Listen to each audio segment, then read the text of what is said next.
Loan हा शब्द ऐकला की लोक घाबरतात. तसा घाबरवणाराच शब्द आहे हा. बट एव्हरी लोन किंवा डेट हे वाईट नसतं. This is day 7 of 90 days to financial literacy.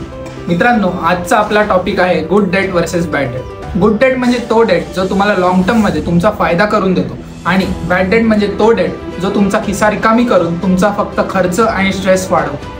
Bad डेटचे काही एक्झाम्पल म्हणजे फर्स्ट, आयफोन, वेकेशन सारख्या पर्सनल यूजसाठी पर्सनल लोन घेणं. अननेसेसरी खर्च आणि कर्ज टाळा, हे मी पहिल्या व्हिडिओपासून सांगत आलो. सेकंड, BNPL म्हणजे buy now and pay later. हे ऐकायला तर इझी अँड फ्री वाटतं, बट जर वेळेवर रिपेमेंट केलं नाही तर हाय पेनल्टीज लागतात.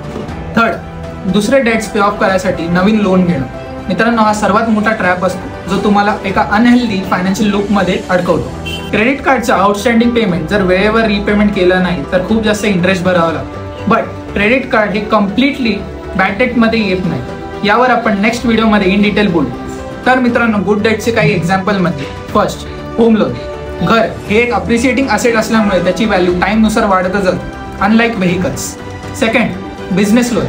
मशिनरी किंवा बिझनेस एक्सपान्शनसाठी जर लोन घेऊन प्रॉफिट वाढतच असतील तर इट्स अ गुड डेट.